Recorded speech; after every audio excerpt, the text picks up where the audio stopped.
Não baseie qualquer decisão de investimento no conteúdo deste vídeo. Não estamos registados como analistas ou consultores de investimento em nenhum país ou entidade oficial. A informação prestada neste vídeo é de caráter geral e informativo e não constitui aconselhamento financeiro. Nenhum dos participantes deste vídeo assume qualquer responsabilidade por erros e omissões, nem por danos financeiros sofridos pelos espectadores ou qualquer outra pessoa. Faça sempre o seu trabalho de análise e consulte profissionais devidamente credenciados pela CMVM. Sejam bem-vindos ao 32º episódio do Ações da Companhia. Comigo, como sempre, estão os grandes Diogo Gonçalves e Gonçalo Garcia. Olá, pessoal. Olá, olá. Como é que estão? Tudo impecável.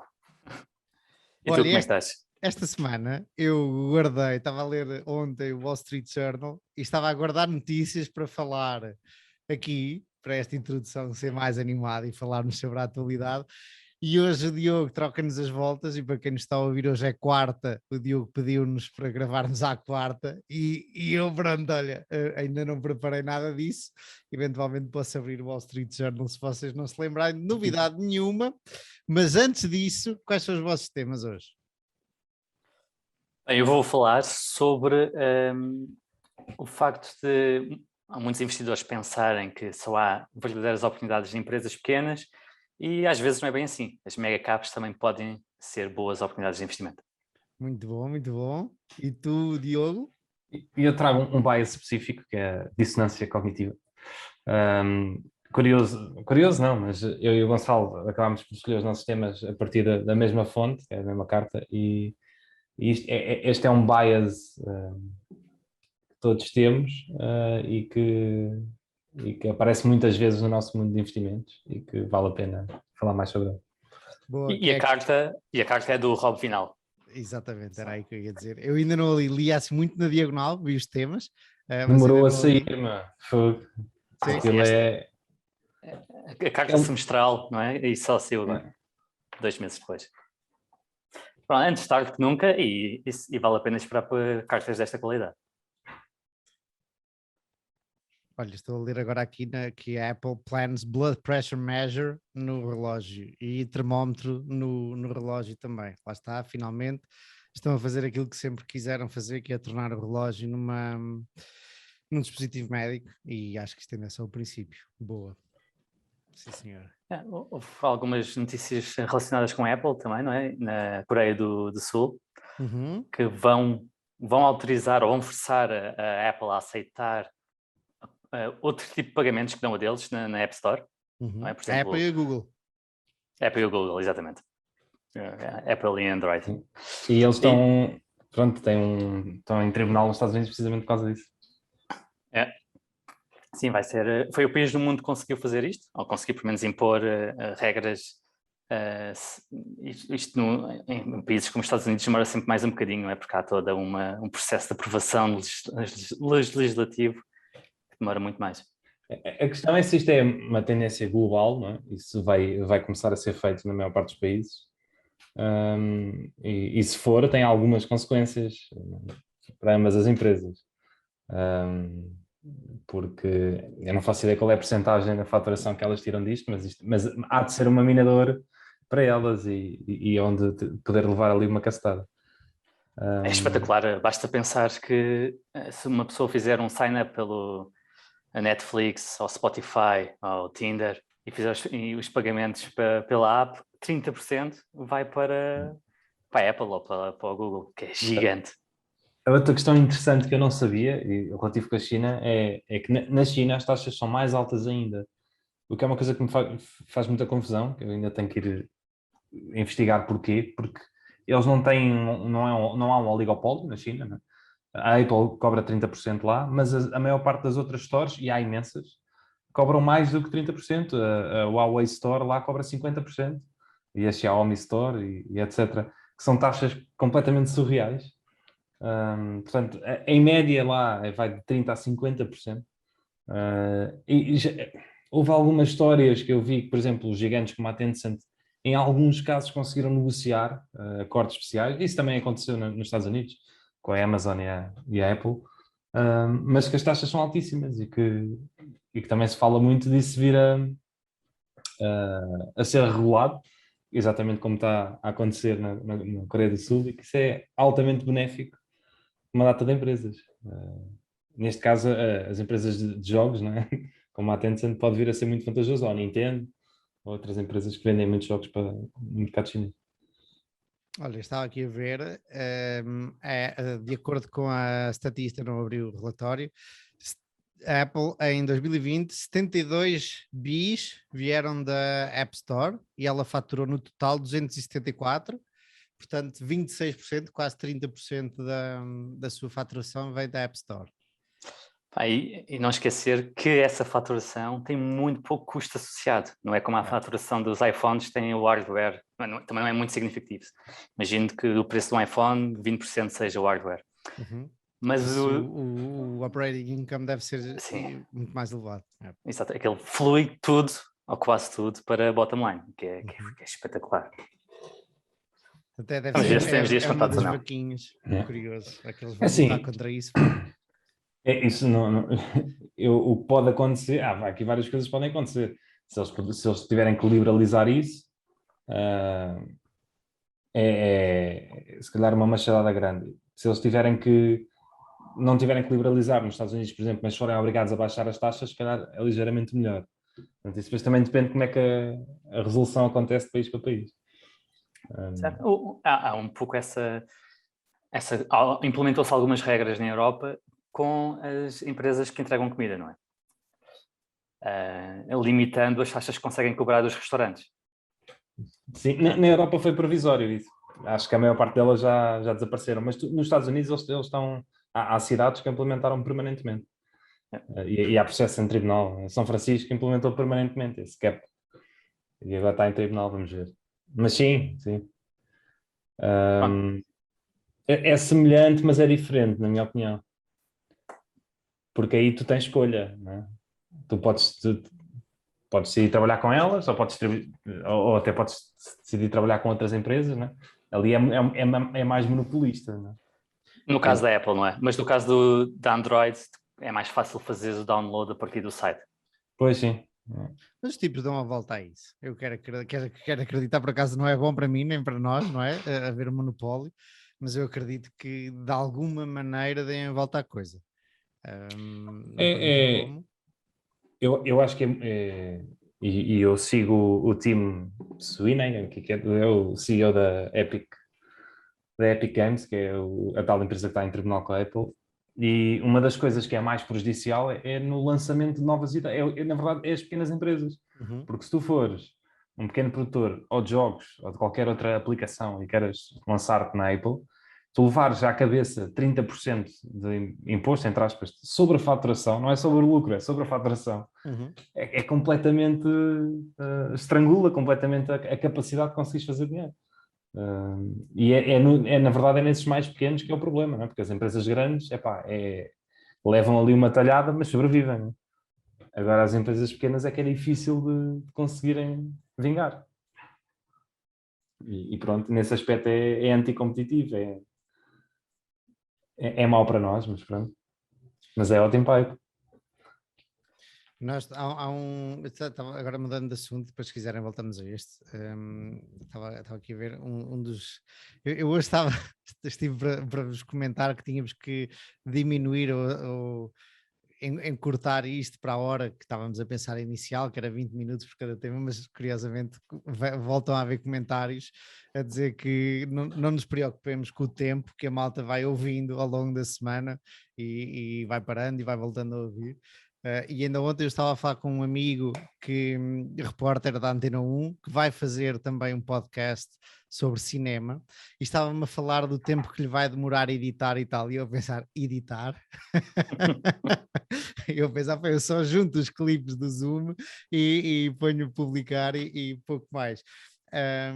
E ele estava-me a dizer, isto um podcast de mais de uma hora é uma seca. E já ouvi também gente a dizer-me que o nosso podcast podia ser mais curto, não sei se nos comentários do YouTube, mas depois há sempre gente que quer ouvir mais, que é curioso. Mais alguma novidade desta semana, malta? Algum ponto? O news flow da nova relação da China não para, não é? E agora finalmente o governo disse quantas horas vai limitar os menores a jogar. Uhum.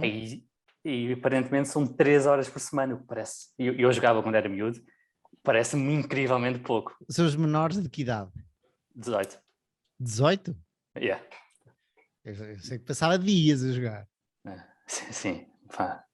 Sonic, Mario, Micro Machines. Ei, Sim, há aqui duas questões, que é, isto são jogos online, tu podes obviamente ter jogos, até porque é impossível de controlar, não é? Se tiver jogos sem ser online, podes jogar à vontade e até acho que consolas eles não conseguem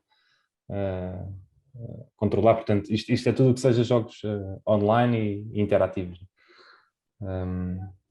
E...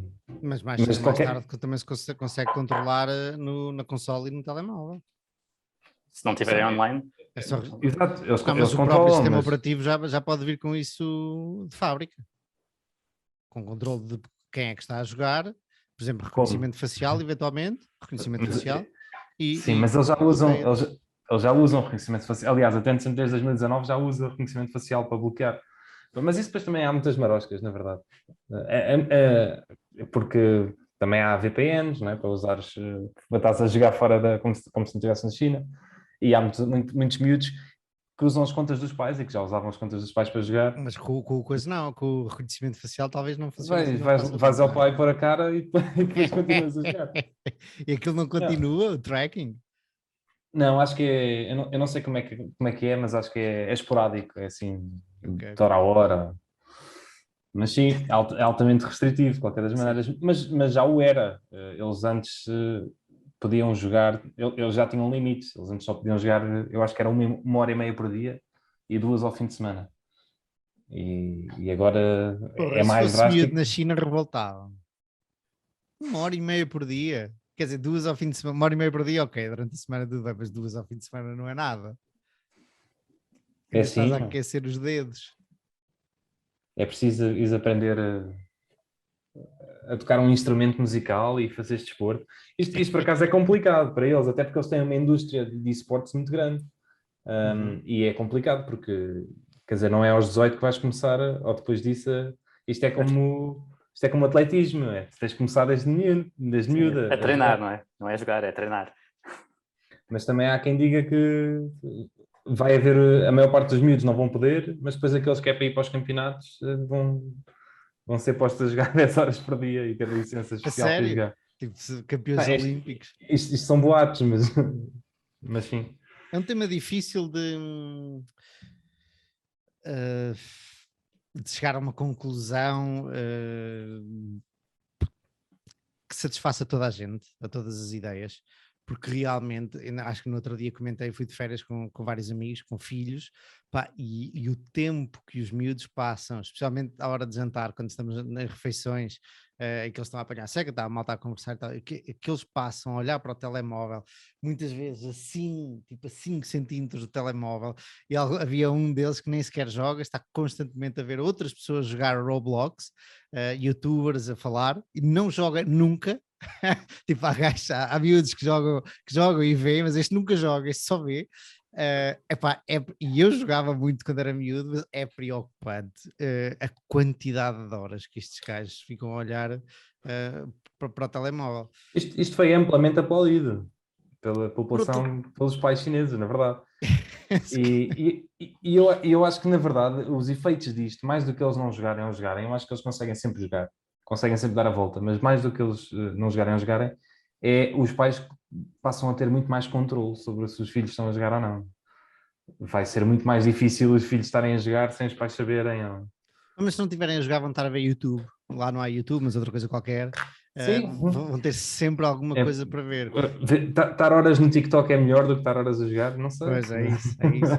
E no outro dia até estávamos a discutir isto num grupo de amigos que tenho, muitos deles pais agora, e um deles a dizer que nestes estudos que se lêem, que se vêem, que havia um estudo que defendia que a boredom, como é que se diz? Ficares entediado, o tédio, é bom para estimular a criatividade. E os miúdos agora, e eu também, e nós, tipo, eu estou sempre online e às vezes penso, pá, isto já é um exagero, então às vezes estou tipo, já estou zombie, simplesmente a fazer scroll no Twitter e já não estou a ver nada, ou a ler um relatório, já não estou a conseguir ver nada, e penso, tens que sair daqui. Depois levanta uma quantidade de questões de socialização. Eu, por exemplo, sinto isso, que é muitas vezes conseguir. Nós estamos habituados a chegamos aqui a um documento PDF, Ctrl F, e procuramos o termo que queremos, ou vamos ao Google e procuramos a definição que queremos. Retirar a informação de uma pessoa requer muito mais engenho e arte e trabalho e tempo do que retirar de um documento ou da internet. E eu às vezes já penso, porra, eu gostava de fazer um Ctrl F a esta pessoa, tirar-lhe a informação e ir à minha vida, só que não é assim tão fácil, não é? Só que eu nasci a socializar muito, não é? No bairro, na escola, etc. E os miúdos, obviamente, também têm a escola, mas não se sabe muito bem onde é que eles vão acabar, ou como é que vai ser a vida deles e a socialização deles, estando tantas horas a socializar online e com tantos recursos online. Eu depois ouvi aí uma data de coisas relacionadas com isso engraçadas. Há um artigo de um senhor que é o Nico Partners, ele é Nico qualquer coisa, que só fala de jogos, especialista em gaming e em especial sobre a China ou sobre a Ásia. E ele a falar das consequências a longo prazo disto. A curto prazo, o que ele dizia é que isto não tem muito impacto, até porque a maior parte das empresas de jogos nos Estados Unidos, isto para as empresas, praticamente não faturam dos menores. A própria Tencent já tinha divulgado que era a menores 16 era 2,6% da faturação da parte dos jogos, portanto é para aí 1% da faturação da empresa. Portanto o impacto, e isto também não vai para zero, não é? Totalmente, então o impacto é muito reduzido. A longo prazo ia ser giro. Não, desculpa, só uma parte. Na verdade, até diria que eles acabam por gastar mais para fazer render as horas, pelo menos gastar mais por hora. Vais jogar tão pouco, queres as specs todas ao máximo e gastas o máximo para aquelas horas. Exatamente. Isto não, que nem sequer, se calhar até vai subir. Mas a contrapartida é que estas empresas depois também fornecem uma data de outros serviços. Por exemplo, os serviços de streaming de Twitch, lá na China, também são da Tencent e que provavelmente, se eles não podem jogar, se calhar vão perder mais tempo a ver outros a jogar. E, portanto, se calhar as empresas são beneficiadas do outro lado. E também estas empresas, a NetEase e a Tencent, fornecem VPNs. Elas têm serviços de VPN. E, portanto... Qual é a lógica por trás de oferecerem o serviço VPN na China? Não faço ideia. Eu não percebo como é que pode ser permitido. Quer dizer, as VPNs não é só para tu tentares tipo, dar a volta a um acesso que tu não podes ter, não é? Também pode ter outras vantagens. Tu podes ter VPNs porque queres partilhar informação confidencial, por exemplo. Eu não estou a ver como é que isso ajuda o caso na China a poderes oferecer VPNs. Pois, sim, eu não sei porquê, mas sei que eles fornecem e aliás, toda a gente lá, muita gente lá consegue usar e é fácil usar uma VPN lá, apesar de lá estar tanta restrição, mas depois que as pessoas conseguem usar VPNs é um bocado estranho. E basta ver a cota de mercado da Google na China, que são 6%, que diz alguma coisa, não é? Quando uma pessoa quer fazer uma pesquisa mais sensível, mete Existe Google na China? Não existe, mas via VPN, por VPN, vais procurar algo mais sensível. Imagina que queres procurar porno, como já vimos no outro dia, como há porno na China. Olha, exatamente. Até me admira ser só 6%, então. Muito bom. Sim. Agora, eu percebo que, na verdade, lhes pode dar jeito, porque imagina que tens investigadores, tens pessoas nas universidades a investigar, e até são estrangeiros. Porque eles, como os Estados Unidos sempre fizeram, eles também estão a tentar atrair muitos investigadores e muitas pessoas para investigar, lá está, para a inovação nas faculdades. Convém essas pessoas, por exemplo, terem acesso estão habituadas, chegam ali e perdem acesso a muita coisa, convém conseguirem aceder ao Google e conseguirem aceder a outras coisas. E, portanto, também lhes dá jeito haver uma possibilidade de aceder fora. Opa, malta, tenho que fazer aqui uma interrupção. Eu acabei de partilhar convosco no grupo do WhatsApp, porque vi isto no Twitter, um outdoor em Barcelona, daqueles outdoors de publicidade, com aquele bonequinho do Wall Street Bets, do Reddit, a dizer protesto da inflação, investe em prata física. E depois tem o o URL do grupo do Reddit e um QR Code para ir atrás. Onde estas coisas vão parar, eu não sei de onde é que isto vem, mas onde estas coisas vão parar, eu vou tentar depois pôr aqui a imagem, sobrepor a imagem a isto, pá, muito bom. É sim, está tudo com medo, está tudo cheio de dinheiro, a verdade é. Yeah. Bom, meus senhores, vamos aos tópicos, aos nossos temazinhos. Acho que nem comentei qual era o meu tema. O meu tema, porque tu, Diogo, aceleraste a coisa, eu ainda estava para preparar o tema hoje, portanto, olha, aí está o Gonçalo a pôr o fundo dele. Por trás de mim. Protesto da inflação. Investe em plata física. Muito bom. O meu tema é sobre o anchoring bias, o viés que nós temos de ancoragem e de vários tipos. Isto porque eu hoje estive a falar com 2 subscritores do All In Stocks. Um deles acabou de entrar e o outro também é recente, entrou para aí há um mês ou coisa assim. E nos dois vi efeitos de ancoragem curiosamente engraçados.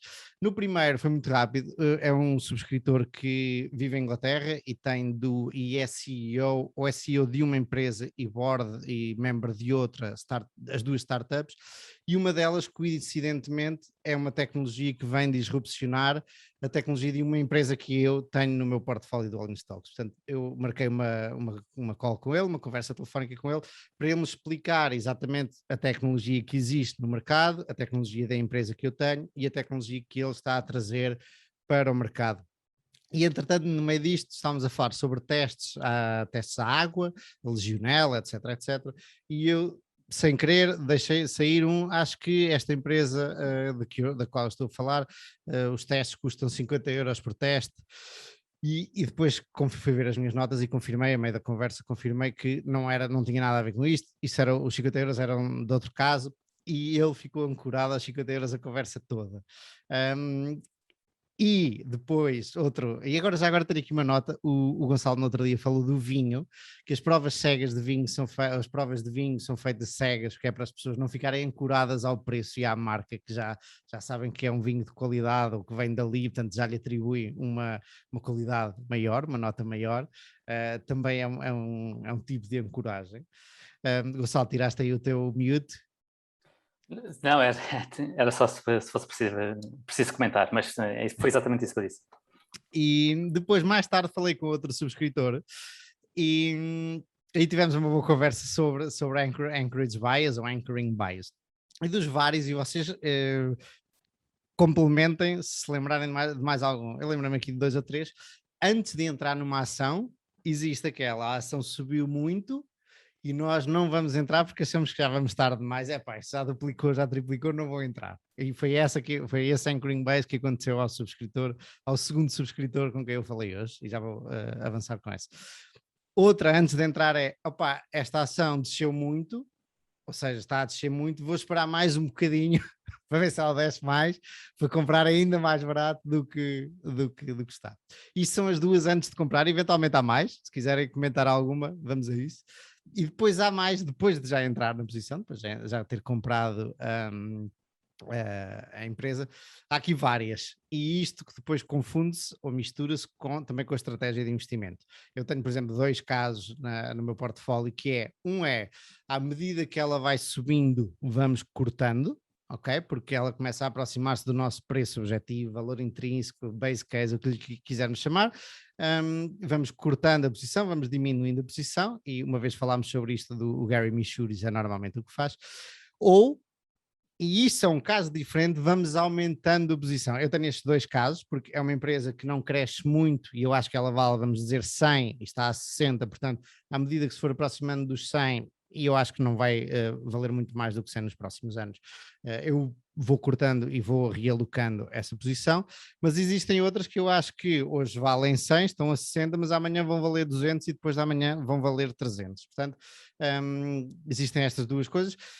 Ainda assim, muita gente, por exemplo, provavelmente corta, quem fala muito disto é o Ian Castle, muita gente provavelmente faz streaming a posições em que deviam estar a reforçar, porque os fundamentais, à medida que vai passando o tempo, elas vão provando que estão a conseguir atingir os objetivos a que se propunham, etc, etc, vão ganhando cota de mercado, vão se tornando mais monopolistas ou outra coisa qualquer, e aí, em vez de trimar, nós devíamos era ir aumentando a posição, mas estamos muitas vezes ancorados a um preço objetivo inicial que tínhamos em mente e ficamos com algum receio. Este subscritor, eu estava-lhe a perguntar das posições que eu tenho no All in Stocks, do portfólio do All in Stocks, quais é que ele já tinha lido, as análises, por quais é que ele já se tinha interessado. Ele falou-me de uma ligado a tecnologia e saúde, e comenta-me o seguinte: epá, eu gosto dessa empresa, mas ela já subiu no portfólio, desde que eu a comprei para o portfólio, ela já duplicou, já vai nos 100 e tal por cento, e ele ficou ancorado a isso e diz: epá, eu gosto muito desta empresa, mas ela já duplicou, já, acho que já vou tarde. E eu não, dando este exemplo, mas como vocês sabem, e já agora quero reforçar e fazer aqui o disclaimer, cada subscritor do All in Stocks faz o que bem lhe apetecer, não são recomendações, eu só partilho o meu trabalho de análise, e estava-lhe a dizer, usando esta empresa como exemplo, mas explicando-lhe isto com um contexto geral para outros casos, que ainda que uma empresa tenha duplicado ou triplicado ou quadriplicado de valor,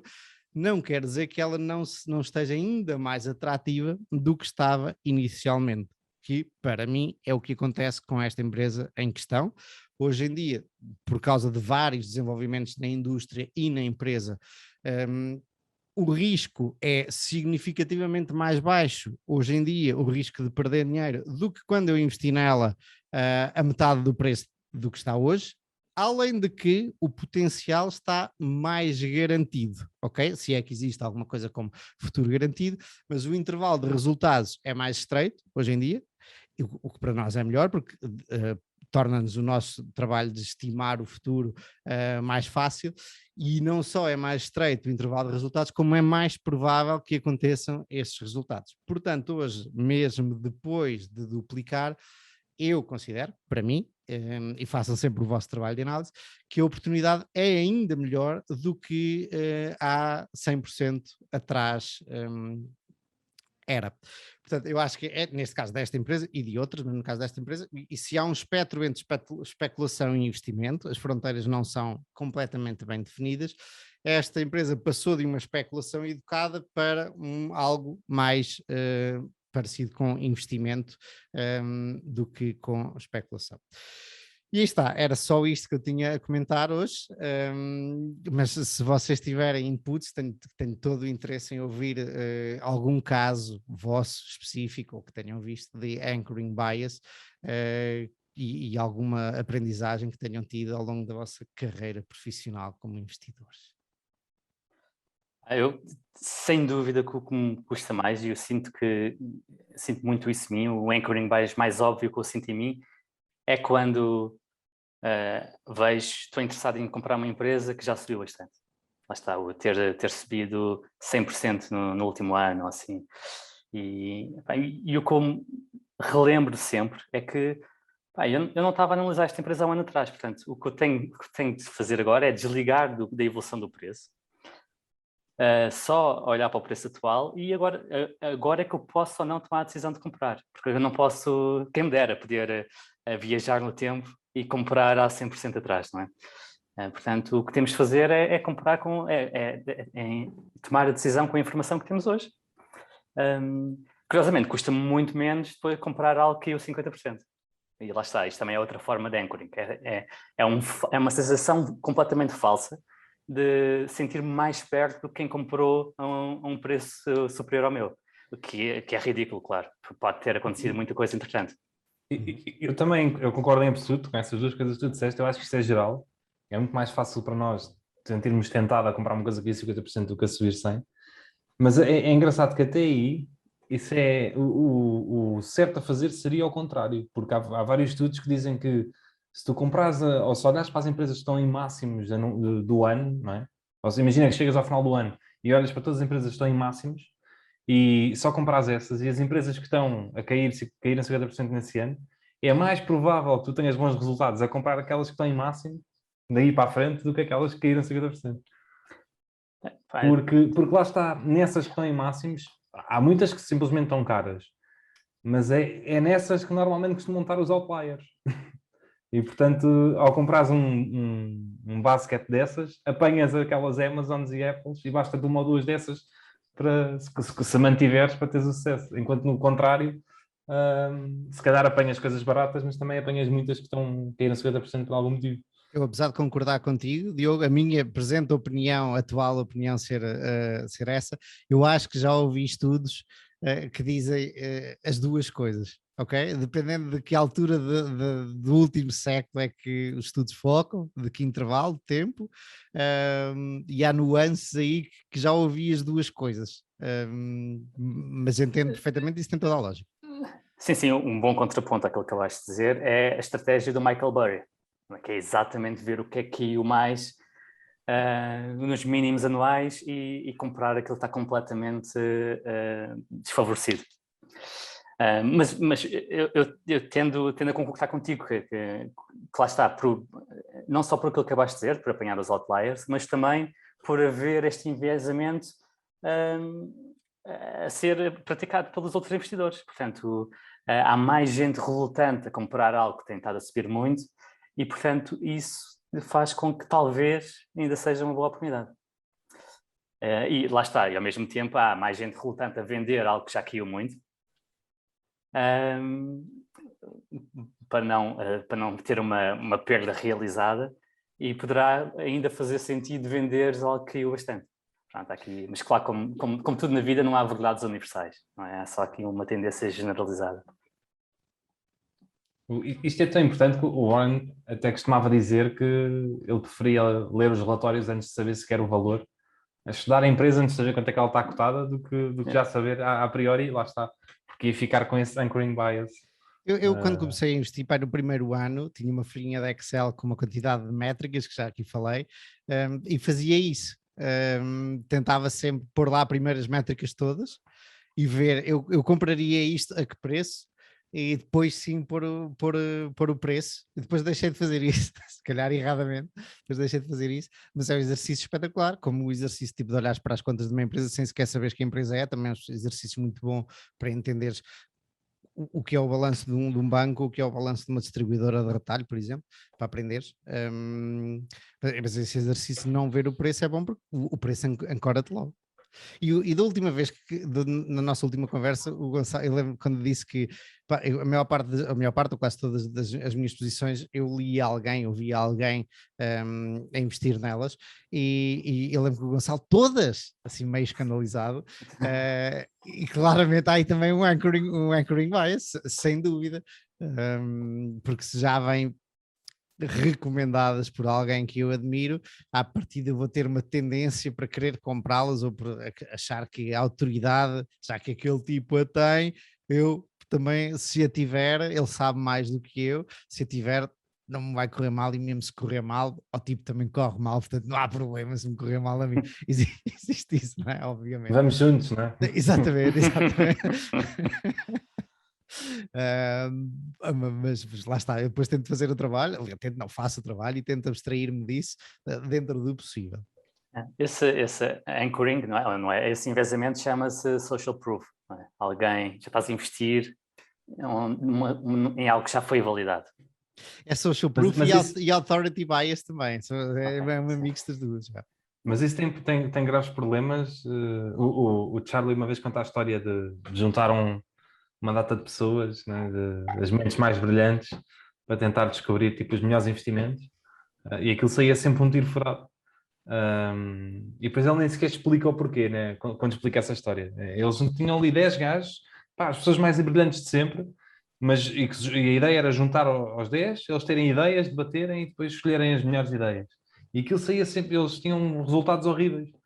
E tem muito a ver com isso. Desculpa, isso não é aquela história como o Anish contou, que era da Capital, em que pediam aos portfolio managers, que eram bem-sucedidos, para escolherem a melhor ideia, não é?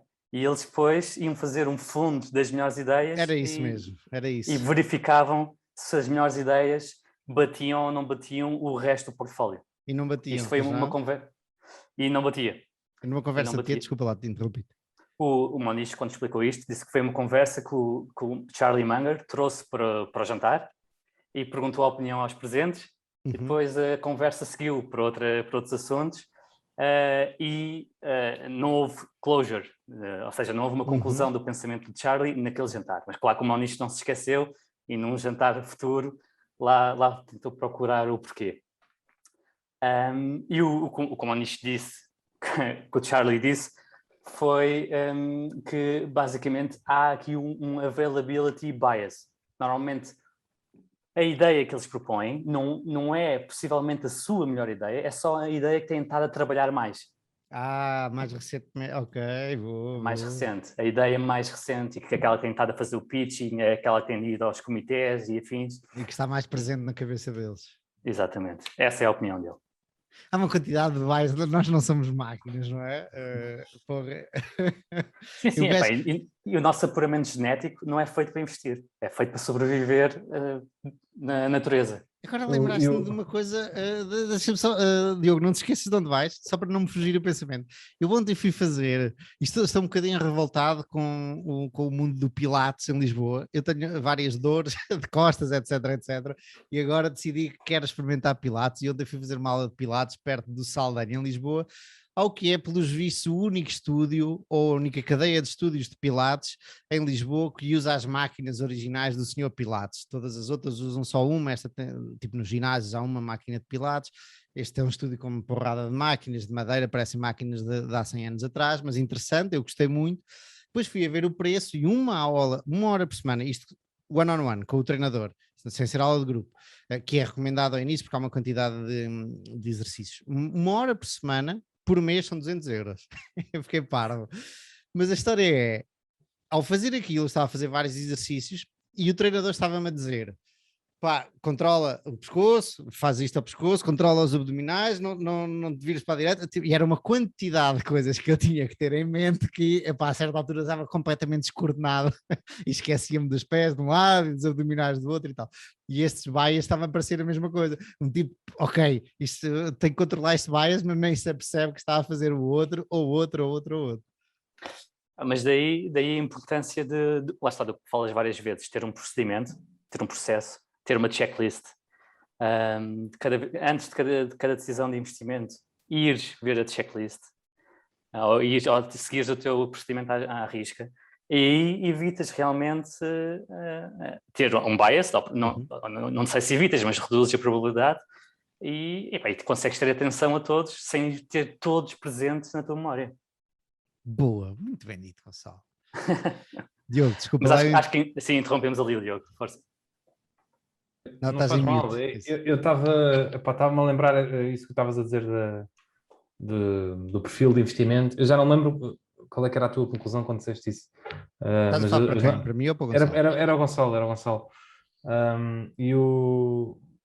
Num dos últimos podcasts do Jim O'Shaughnessy, na verdade o podcast é do Bill Brewster, mas o convidado é o Jim O'Shaughnessy. Yeah. Ele diz que foram feitos imensos estudos sobre o peso da genética nas tuas decisões financeiras, no teu comportamento como investidor, e que a grande maioria não é genético, não há nada a fazer. Tu podes... Mas olha lá, por exemplo, eu vou-te dar um exemplo. O meu pai, eu já conversei várias vezes com ele sobre investimento e não lhe entra, por simplesmente, o investimento, esta perspectiva de investimento baseada em fundamentais, longo prazo, em valor. Não lhe entra. E eu acho que a mim entra bastante bem. Mas eu também tenho a ADN da minha mãe, é verdade. Claro que há uma parte comportamental, mas o interessante é que por mais que tu estudes ou faças coisas, ou que há uma componente que é genética que muito forte na maneira como tu vais e isto não tem nada a ver, lá está, nós costumamos dizer que a parte de investir é comportamental, não é? Há uma parte genética muito forte no facto de tu quereres poupar, não gastar mais do que vais gastar, suportar tipo os maus momentos, sempre a não entrar em pânico, etc. E isso é meio caminho andado, não é? Muito mais do que as análises todas que nós fazemos. No livro da Annie Duke que eu estou a ler, aparece lá a história, não sei se já viram aquele estudo do marshmallow, que fazem a miúdos pequenitos, dão-lhes um marshmallow e dizem, o marshmallow, aquelas gomas americanas, se esperares 20 minutos tens 2 marshmallows. Opá, e há vídeos disto e os putos torcem-se todos. E o estudo, a conclusão é que as pessoas têm mais sucesso, e em várias vertentes, social, emocional, profissional, etc., os miúdos que esperam pelo marshmallow, que adiam a gratificação. É curioso. É isso mesmo. E os vídeos são mesmo espetaculares. E lá está, aí consegues ver que há muita coisa que é genética, não é? Porque são miúdos mesmo muito jovens e que ainda não desenvolveram a sua personalidade. Agora estava o Onde é que Gonçalo a íamos? falar. Agora ninguém sabe o que é que diz. Estava o Gonçalo a falar. Mas Entretanto, estavas a falar em off sobre outra coisa completamente diferente daquilo que estava gravado. Diz, Gonçalo. sim, não, uma das posições grandes do Rob Final, Grenka, tem sido das poucas que ele tem, que não tem corrido muito bem. Yeah. Era só isto. Porque o Diogo estava a falar da Credit Acceptance, que realmente tem sido uma mota, como se diz, não é? E isso pode nos levar ao vosso tema. Exatamente. Já concluíste o teu? Já. Vamos a isso. Ok, vamos a isto. Então, o nosso tema prende-se exatamente com dois tópicos da carta do Rob Final. O meu, que ele diz claramente que sente que há megas caps que estão mispriced, ou seja, que estão a preços bastante atrativas, e que, no entanto, entende que há uma escola de pensamento que defende que só as empresas, ou é que é muito mais provável que nas empresas mais pequenas é que existem oportunidades. Isto porquê? Porque as empresas mais pequenas, lá está, são menos seguidas do que as maiores, também teoricamente, se são mais pequenas, podem ter uma runway maior, não é? uma pista de levantamento superior, e pronto, e aqui poderá haver alguma oportunidade. Mas ele diz que a experiência dele não é bem assim. Ele lembra-se de ter comprado Google em 2012, quando havia dúvidas quanto à transição que a Google ia fazer no mobile, não é? Se ia conseguir ou não. Depois comprou o Facebook em 2016, quando havia muitas questões relatórias, e aliás ainda há hoje, mas entretanto houve uma valorização bastante grande da ação, e que na sua experiência também que nunca há falta de pessoas motivadas a analisar qualquer tipo de ações de todos os tamanhos. No entanto, há algo que acontece nestas empresas que pode torná-las particularmente atrativas, nestas as grandes, as mega caps, que é o facto de estarem sempre nas notícias e de haver uma narrativa que forma um consenso demasiadamente generalizado. No caso, lá está, do Facebook era a parte regulatória, não é? Que tinha que ser partido, aliás, e fala-se bastante há anos para cá do duopólio que a Google e o Facebook têm juntos e que deviam ser partidas e afins. No Facebook também fala-se bastante que ninguém já usa a Blue App, não é? O Facebook, e no entanto nós vemos pelos resultados do Facebook que não é bem assim, as pessoas só não dizem que usam, e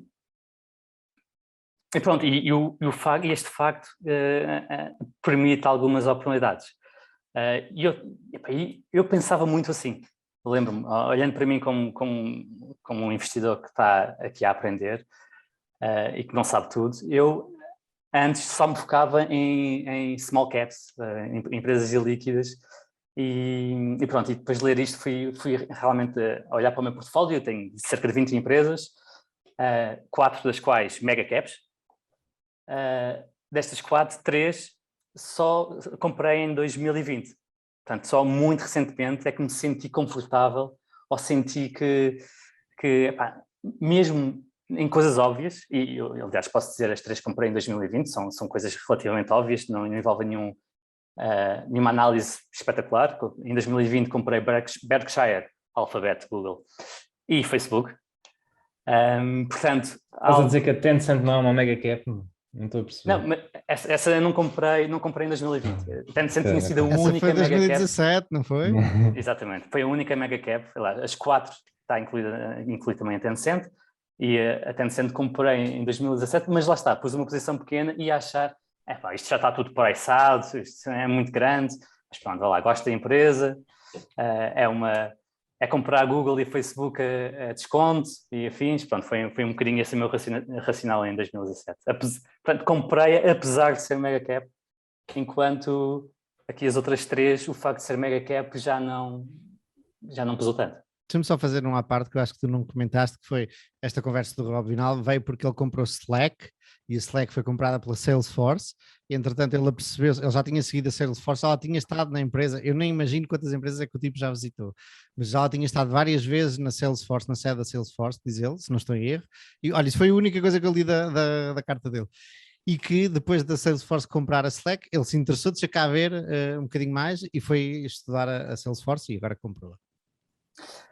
Eu não sei se ele a comprou, ou se, porque eles tinham Se ações da ficou com Slack. ações. Pois, Ele tinha ações da Slack, recebeu-as em Salesforce e depois tornou numa posição completa. Ele diz que depois comprou para tornar uma posição grande. Ele existe na carta também. Mas sim, é exatamente por isso, por o facto de estar a comprar Salesforce a máximos e mesmo assim achar que está a comprar barato. E, portanto, e apesar de ser uma mega cap, que lá de 200 bis, portanto, há muita gente a olhar para ela e ele acha que tem uma opinião diferente. E também justifica o seu grande investimento em Alibaba e em Tencent via Prozos. Portanto, também isso vai mais ou menos ali à coisa que estávamos ainda agora a falar de as que estão em máximos de 52 semanas e as que estão em baixas de 52 semanas. Não é a mesma coisa, eu sei, mas essas mega caps tendem a estar sempre a subir, não é? Por isso é que elas são as maiores do mundo e tendem a estar em máximos históricos muito frequentemente. No caso da Salesforce é isso mesmo. É? Ok. Não, ele não fala do anchoring bias, mas pode estar presente. Nem sequer ia falar do anchoring bias, ia falar de onde é que um tipo deve pescar, e eu não tenho qualquer problema em investir em empresas maiores, mas tenho uma preferência por empresas mais pequenas, porque acho que os crescimentos podem ser mais explosivos. Também existe maior risco em empresas menos provadas, quanto mais pequena e menos provada, tipo uma startup, por isso é que em startups normalmente tivesse uma quantidade delas, depois um bocadinho em quantidade porrada delas, porque o risco é muito mais elevado, não é? Eu normalmente gosto mais das mais pequenas, e tu, Gonçalo, também estavas a dizer que sim, mas o que não quer dizer que as grandes não estejam mispriced e não possam continuar a crescer. Agora, até onde é que elas vão crescer, não sabemos. Qual é o market cap da Salesforce? Meio bi, não? À volta. 230, 250. Eu ia dizer meio tri. 200 e tal, ok. Não, é um balúrdio e pronto. Eu tenho tido grande preferência por microcaps. Uma empresa que nunca deu lucro, contabilisticamente. Agora, antes de chegarmos aí, o que é que faz a Salesforce? Faz tudo. Hoje em dia faz tudo. Originalmente, o negócio deles era um software de gestão de vendas. Ou seja, CRM? Era isso? É um CRM, sim. É um Customer Relationship Management. Eu nem sei se era um CRM, mas pronto, mas era um software especializado para gerir vendas, para gerir clientes e gerir vendas. Aliás, CRM é o ticker agora, não é? Sim, exato. Hoje em dia, os gajos têm tudo, têm softwares para tudo. Eu já vi tudo o que uma empresa precisa, os gajos têm. Pode não ser a melhor coisa a fazer, mas eles têm milhares de softwares diferentes de serviços. Aliás, até têm a Slack, que é um Teams, não é? Portanto, eles têm milhares de coisas. É tipo uma Microsoft? Resumidamente, B2B. É B2B, sim. Aquilo é apoio empresarial, mas é tudo o que seja softwares que ajudem uma empresa a crescer ou a gerir-se, é a Salesforce. Que está diz o Google 108 vezes lucro. Sim, se calhar apresentou lucro, isso é bom sinal, deve ter apresentado, mas normalmente apresenta prejuízo. Nessa carta ele também fala de o porquê de não ter investido em Salesforce, apesar de ter visitado a empresa e de ter gostado muito da dinâmica e de falar com a gestão. Lá está, porque tinha muita dificuldade em investir em empresas que não dão lucro, portanto, pôs de parte. Depois ele põe lá uma mini análise ou o seu racional de porque é que a empresa não está oticamente cara, mas nos olhos dele não está cara, não é? E ele consegue, pelo menos exclui todos os custos associados ao crescimento e vê só o que é que os clientes antigos estão a contribuir para o negócio. Uhum. E ele, para a contribuição destes clientes antigos, está a pagar 20 vezes, por uma coisa que está a crescer bastante. E nesta linha de pensamento, ele acha que está barato, porque tudo o que é usado para crescer terá o retorno mais à frente, se as coisas correrem bem. Isso foi o que ele fez com Ele também faz isso. Desculpa, com a Alibaba ele também faz e com a exatamente Wix, isso. e com a Wix, era aí. Ele diz assim, quanto é que o negócio core da Alibaba é a Taobao e o Tmall, né? Quanto é que isto dá de lucro? E ele diz, isto dá de lucro, ele pôs lá um valor para a nossa, 35 bis anual. E depois vê todos os outros negócios que a Alibaba tem, né? Que é a Cainiao, a Cloud, o DingTalk, que é uma espécie de Slack lá da zona deles, o LMI, que é a Food Delivery. Todos estes negócios em conjunto dão prejuízo. Né? E, portanto, os lucros que a Alibaba apresenta são inferiores aos lucros que o negócio core tem. Mas isto são investimentos que eles estão a fazer no futuro. A expectativa é o cloud, é todos eles darem dinheiro, ou pelo menos algum mesmo. Ele até diz que, na opinião dele, ele é muito cético em relação a uma data deles. A cloud, ele acredita que vai dar imenso dinheiro no futuro, mas depois há ali 4 ou 5 investimentos que a Alibaba está a fazer que ele é muito cético. Inclusive o comércio internacional, a Lazada e o AliExpress. E a competição com o Pinduoduo? Ele também é muito cético em relação a isso. Mas que é isso exatamente que estás a dizer. Se tu olhas só para o core e vês o dinheiro que o negócio core gera, aquilo está um PER hoje em dia de 12. Há uma dificuldade, eu por acaso não li a carta e não sei como é que ele fez a conta, mas eu lembro-me na Wix e foi por causa dele que eu fui estudar a Wix e ainda hoje me arrependo de não ter comprado a Wix, mas realmente eu não estava preparado para pensar nela como devia. Como é que ele chega? É preciso uma grande dose de guesstimate para saberes quanto do investimento em marketing, por exemplo, ou do R&D, é de manutenção ou é de crescimento. Portanto, há muito, eu não sei como é que ele fez nesta carta, se explicou os passos todos, mas existe sempre aí aquilo é um parágrafo, portanto é uma análise muito simples, não explica tudo, mas há muitas empresas, imagina, se tiveres um bom acesso à gestão da Salesforce, eles podem te explicar os cohorts, não é? Como é que está a ser a evolução do cliente típico, a retenção e afins, e podem-te ajudar a excluir o que é, digamos, despesas para crescer. Lá está, mas tem uma dose de subjetividade possivelmente grande, mas se não tivesse, se fosse óbvio, claro. Não é? Não era uma opinião diferenciadora. E vocês, eu comentei aqui as minhas mega caps, sei que o Diogo tem algumas, e não sei se tu, Manuel, queres falar algumas das tuas ou não, mas era giro saber um pouquinho das vossas. Isso realmente partilham deste envezamento, não é? De mega caps não, porque isso é óbvio para toda a gente. Eu a única mega cap que posso falar, já falei dela aqui uma vez e não quero falar demais porque seria injusto para os meus subscritores que pagam pelas minhas ideias, vocês são dois deles, é o Facebook. E não tenho, nesse caso e noutros, existem outras que são atrativas, não tenho qualquer problema em investir em empresas que estão no top 3 ou no top 10 mundial. Existe depois obviamente aquele pensamento para onde é que elas podem ir, mas cada vez, olha, e a Amazon ainda agora veio anunciar, não sei se viram, o que é que veio anunciar? Qualquer coisa de áudio? O que era? Espera aí que eu guardei isso para falarmos logo na introdução e tudo. Qualquer coisa, eu acho que não era podcast, qualquer coisa assim completamente fora da caixa, anunciou ontem, eu já vou procurar isto para saber exatamente o que é que estou a falar. Portanto, depois chegamos a um ponto que eu acho que montes de empresas vão fazer vão se meter em montes de outras coisas à volta e vão se ramificar, e eventualmente vão ser spawners e vão dar spin-offs mais à frente. Mas sim, existe sempre aquele receio de já se terem grandes demais para onde é que elas vão. Mas como o Diogo estava a dizer, epá, se elas lá chegaram é porque se calhar eu vou continuar. Esse receio esse receio é interessante, principalmente porque era um grande pushback que havia no Google quando o Google fez o IPO, em que se dizia, o Google já é quase 100% da publicidade online, para onde é que eles vão crescer? Mas a publicidade online é insuficiente, não é? Está a começar. Portanto, eles já serem quase a publicidade online total, não é muito relevante, dado que o total vai crescer imenso. Isso é conversa à venture capital, o TAM já não cresce. Sim. Claro, eu agora sinto em mim algum hindsight bias, não é? Estou a falar de casos altamente bem-sucedidos e apresentando-os como se fosse óbvios, mas de certeza que não era óbvio na altura.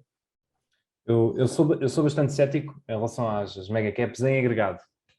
Ou seja, eu acho que nós nos últimos 20 anos, isto falando mais nos Estados Unidos, até nos últimos 20 anos, temos visto que as FANG, não é, com mais uma, duas ou três aí metidas, têm crescido a níveis superiores ao mercado há 20 anos. E eu não acredito que nos próximos 20 anos elas vão um portfólio composto por Facebook, Apple, Microsoft, Google e Amazon nos próximos 20 anos vai bater o SP500. Mas Não acreditas? não acredito. Mas Mas não posso Sim, estar errado. Mas qual é a tua fundamento? Eu percebo que com um argumento seja, já são grandes, não podem crescer muito mais, mas esse argumento... Eu acho que elas vão crescer, porque eu acho que o SP500 vai crescer. Eu acho que não vão crescer acima do SP500. Mas espera aí, deixa-me só fazer aqui, nós em off estávamos a falar da Credit Acceptance e tu próprio, Diogo, disseste que ela não cresce, mas porque recompra muitas ações, tem retornos fabulosos e acho que o Gonçalo comentou 80% desde o início do ano. Estas empresas geram dinheiro à séria, mesmo que elas parem, e depois depende do múltiplo a questão, mas mesmo que elas parem de crescer ou diminuam bastante, e especialmente então se os investidores se assustarem e se lhes reconhecerem menos valor e elas começarem a recomprar ações, podem continuar a ter aí uma runway gigante, para não falar de todos os spin-offs que podem fazer. Sem dúvida. Mas aí é ótimo para os investidores e sem dúvida que pode haver bons retornos. As empresas o market cap é que não cresce, não é? mas estavas a falar de market cap ou estavas a falar de retornos? Mas o market cap não interessa, o que interessa é o preço é o valor da ação, não é? Eu estou a falar de market cap, eu não acho que vão crescer a níveis superiores, porque aí sim, aí é possível. E isto por uma questão matemática, porque lá está, se eles continuarem a crescer a valores superiores nos próximos 20 ou 30 anos, eles colapsam a economia. Eu acho que até é anti-económico, eu acho que é prejudicial para o crescimento mundial, para a economia mundial. Porque chega a um ponto em que, quer dizer, 50% da economia são estas empresas, né? E o resto está tudo estrangulado, não consegue haver inovação fora disto e são monopólios e até acho limitador até para a economia no geral. Mas de que forma é que limita? Porque tornam-se monopolistas, já o são, mas se ficam cada vez maiores e cada vez mais poderosos, um dos exemplos ainda é a App mais Store. força têm. Exato, um dos exemplos é a App Store.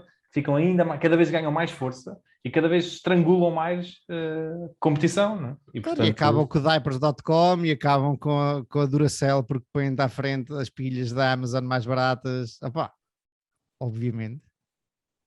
E nesse aspecto eu sou cético em relação a um portfólio delas todas.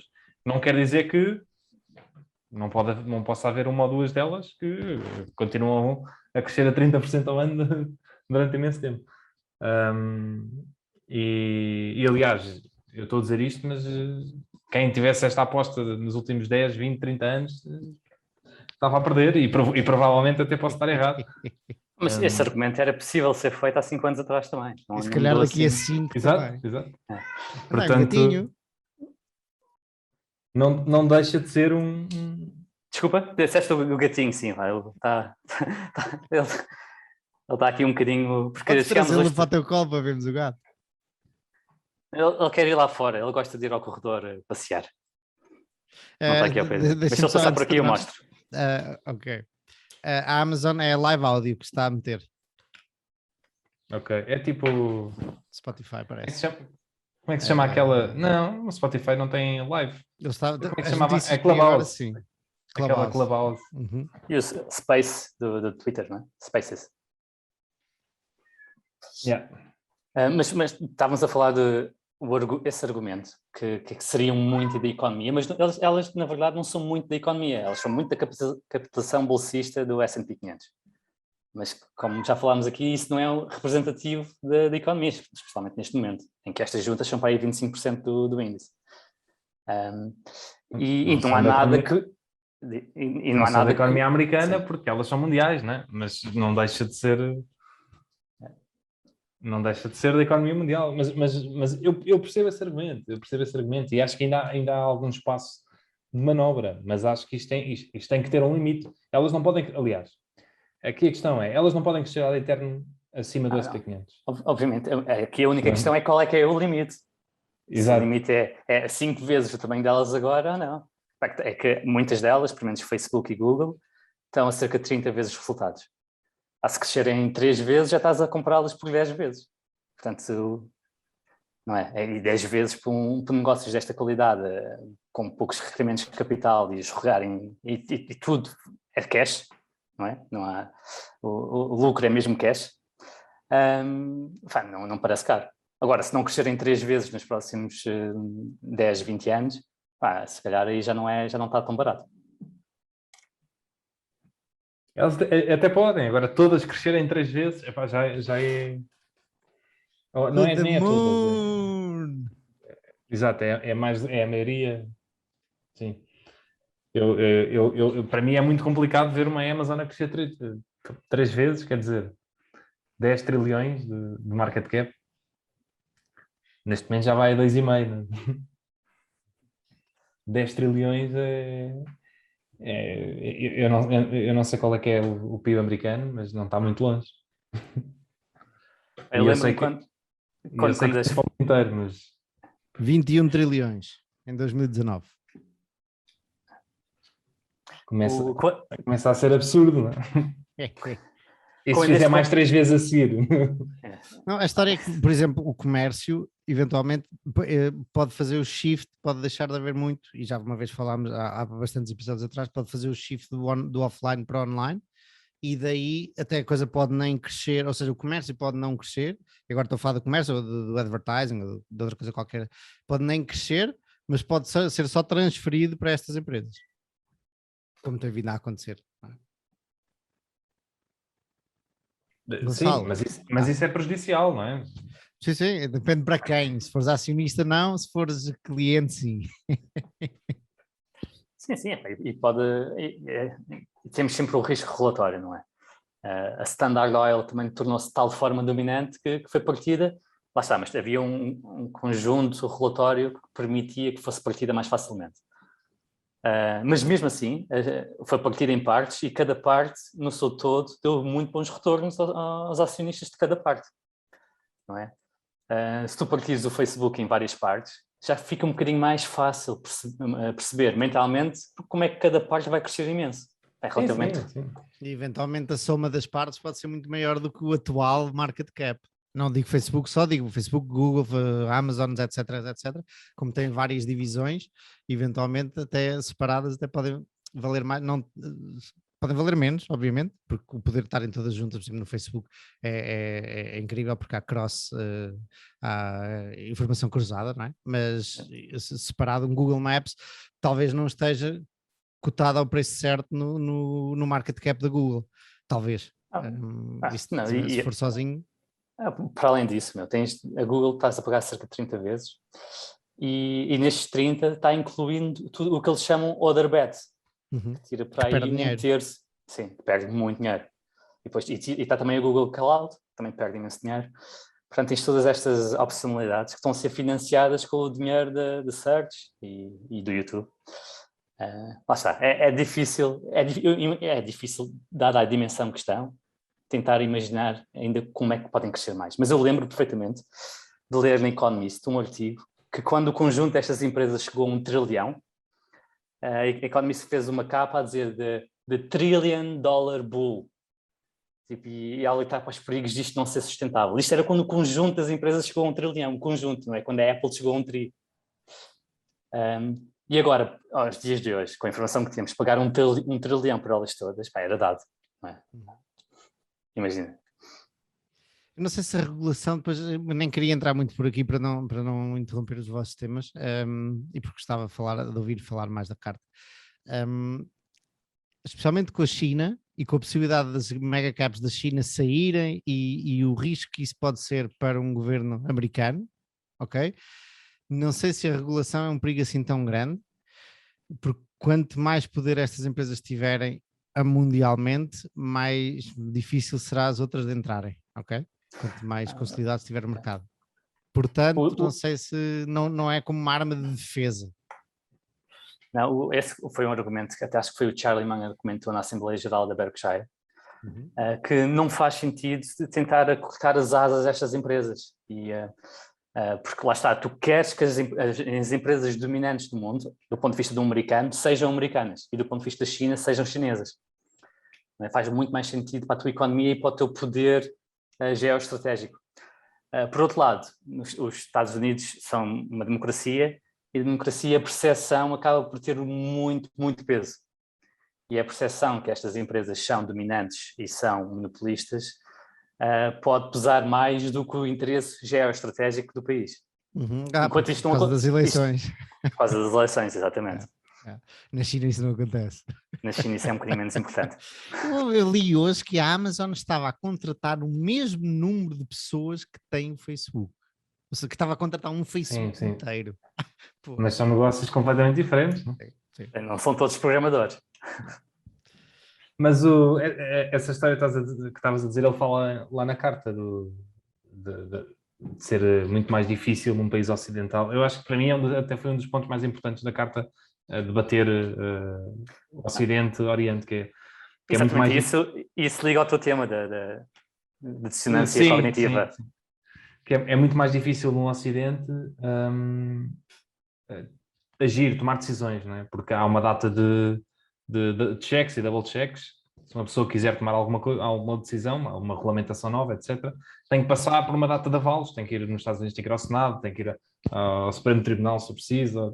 Há ali uma data de mecanismos de proteção e que o Rob lá na carta diz que concorda com eles, mas que fazem com que seja muito mais difícil mudar alguma coisa.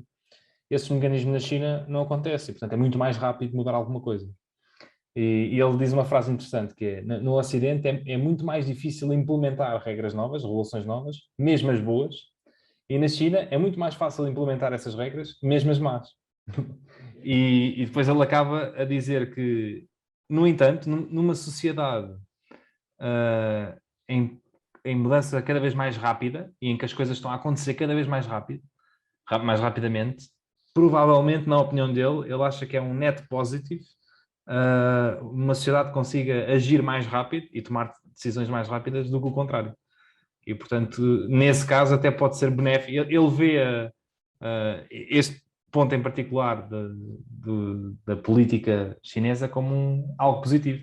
Mesmo que consigam tomar decisões más rapidamente, também conseguem tomar as decisões boas mais rapidamente e nós vemos isso no Ocidente, que ainda se está a falar, por exemplo, no caso do Facebook, é interessante, das antitrust e tentar regular o negócio core. Qualquer dia o Facebook, o negócio primordial deles são a realidade virtual e ainda se está a discutir uma coisa do passado e já eles estão completamente a fazer outra coisa. E, portanto, as relações, se houver relações a serem implementadas, já estão completamente descontextualizadas. A tecnologia é muito mais rápida do que a legislação.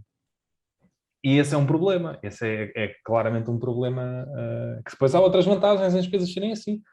Mas quanto mais rápido for a evolução, a inovação e a ciência e a mudança numa sociedade, mais problemática é o facto de se demorar mais tempo a tomar esse tipo de decisões. Queres explicar? E te perguntar se querias explicar aí a dissonância cognitiva, que é achar isso. Este é um ponto que ele faz antes da questão da dissonância. Para ele vê isto como um ponto positivo e depois ele diz que muitas críticas que são feitas à China nesse aspecto, ele acha que faz parte de uma dissonância cognitiva, que é o facto das pessoas não concordarem com um regime centralizado, não é, e único, e sem haver pluralismo, faz com que seja difícil assumir as coisas boas que isso pode trazer. É como se ter duas ideias contraditórias na tua cabeça, muitas vezes é difícil de conciliar. E então, mas se isto é mau, como é que podem surgir coisas boas daqui, não é? E parte disso é que leva as pessoas, às vezes, a tomar decisões e dizer tudo o que eles estão a fazer está errado. E é muito difícil uma pessoa, mas que deve ser feito, que é dizer, eu não concordo com isto, mas isto tem vantagens. E ele acaba nessa frase a dizer, agora não lembro ao certo da frase, mas é do género, apesar de, para mim, ser um sistema político errado, eu reconheço que nos últimos 30 anos, não é? Todos os achievements que eles têm conquistado e é inegável, não é? Todos os avanços e tudo o que eles têm feito. Mas é muito difícil conciliar as duas coisas. E ele diz que as duas são possíveis. Pode perfeitamente haver um regime que eu não gosto e esse regime ter questões positivas, ter tido sucesso e estar a ter sucesso. Não é? Mas é complicado, não é? Porque nós pensamos sempre, e o Charlie Munger diz isso muitas vezes, que a liberdade de expressão, o Charlie disse, o Ocidente costuma pensar que a liberdade de expressão é fundamental para uma economia, para um mercado de capitais crescente, para uma economia crescente, e a verdade é que a China provou que não é verdade. Um sistema único, semi-ditatorial, eles não vão dizer que são ditadura, aliás, eles afirmam-se democráticos, mas a definição de democracia deles eles afirmam-se democráticos e dizem que o governo é legítimo porque faz boas coisas. E os resultados e a melhoria da qualidade de vida de toda a gente legitima o governo. No dia em que as pessoas não melhorarem a qualidade de vida, aí o governo deixa de ser legítimo. Mas, entretanto, é democrático e legítimo. Eles têm um sistema que não tem liberdade de expressão, não é democrático, segundo a visão ocidental, mas tem um sistema económico moderno que funciona e que cresce. E algo que nós pensávamos ser impossível. E isso é muito difícil, e é isso que provoca a dissonância cognitiva. É assumir, ok, eu não concordo com isto, mas isto tem provas dadas. Portanto, há aqui qualquer coisa que eu tenho que reconhecer. Sim, e tem provas dadas a uma escala gigante, que é da China, porque já tínhamos provas dadas no caso de outros países, e vem-me à memória Singapura, não é? Que é um dos países mais desenvolvidos do mundo e que tem um PIB per capita dos maiores do mundo, e lá está, tem um partido único, ou se não tem um partido único, tem um partido que domina... É como se fosse também. Sim, é como se fosse há 40 anos. Portanto, e lá está, tudo o que é regulação e afins também é muito rápido, talvez ainda mais rápido em Singapura, por ser um país mais pequeno e talvez com menos hierarquias, mas sim, mas ter resultado à escala da China é qualquer coisa. E eu acho que explicaste isso muito bem, a forma como tu explicaste a dissonância cognitiva foi espetacular. Olha, isto existem imensas coisas. Um dos exemplos que estava a dar e que depois calha bem também com a vinda da Salesforce é exatamente o da empresas não lucrativas, que é, as empresas não lucrativas são más, não são bons investimentos. As empresas que apresentam prejuízos contabilísticos são maus investimentos. Isto é uma narrativa e é difícil assumir esta narrativa e depois olharmos para empresas como a Salesforce. Então, mas são maus investimentos, como é que a Salesforce é uma 100 bagger? E se fores ver os relatórios delas... Agora o que eu pergunto é, ainda há gente que pensa assim? É assim, ainda há, para começar, e depois ainda é um enviés que eu acho que eu, por exemplo, tenho, não é? É mais fácil, não é? É mais bonito, pelo menos, uma pessoa investir numa empresa que esteja a dar lucro. É mais complexo quando elas estão a apresentar prejuízos. Mas mesmo que não haja, apesar de eu ver... Como tu disseste várias vezes aqui, uma apresentar prejuízo, é uma escolha, porque existe uma possibilidade de crescimento, um potencial de crescimento gigante se os gajos continuarem a investir. Portanto, a partir do momento em que sabes isso, pronto, ok, vamos lá olhar para a empresa. Mas não é porque são uma empresa má, não é? Mesmo que já não haja, foi um processo muito complexo, demorou muitos anos e décadas até essa mentalidade mudar. E houve muita gente que... E eu não crescerem muito. Eu não vivi essa época, mas de ler e de ver que houve uma aversão muito grande a empresas deste género ao início, né? Porque efetivamente... A Amazon é clássica. Exato. Quer dizer, o price to sales, né? O mítico que é visto como... Ainda no outro dia tu mencionaste nisso relacionado com outro motivo e se calhar até podes ter razão, mas há sempre uma aversão, não, inicial. Então, mas price to sales, mas aqui a empresa isto não está a haver lucro aqui. Agora é o price to gross profit.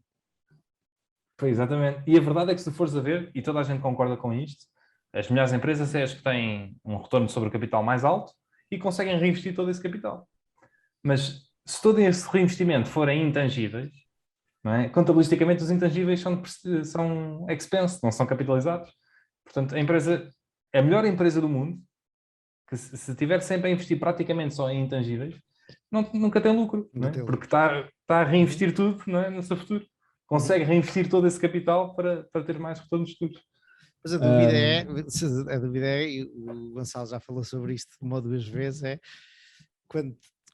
quanto tempo durarão esses lucros que existem lá no underline, no negócio que está subjacente, não é? Se ela não continuasse a investir, existiriam lucros.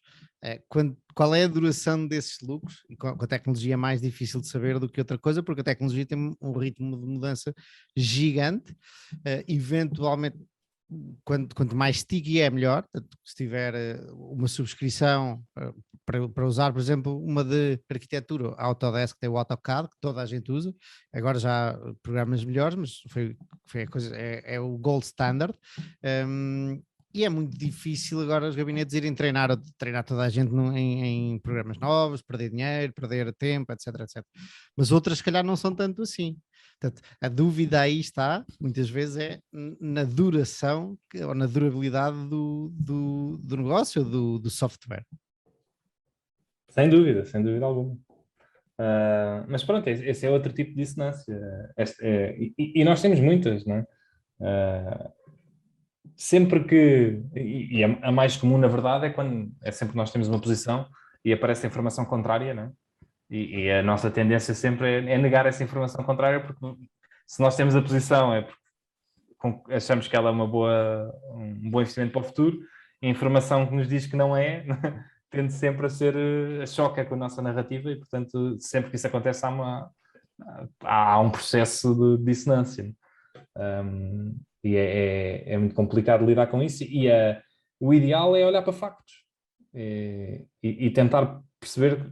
Eu sei que os factos muitas vezes, lá está, os mesmos factos podem gerar perspectivas diferentes, né? Há aquela frase do contra factos não há argumentos, né? Mas há perspectivas. Pimba! Podíamos acabar aqui, podias fazer assim um drop de mic e acabávamos aqui. Mas é verdade, as mesmas pessoas diferentes a olhar para o mesmo conjunto de dados podem ver coisas totalmente diferentes, não é? Claro. Mas é importante nós conseguirmos focar-nos nos factos, e aqui com a China é um ponto muito importante.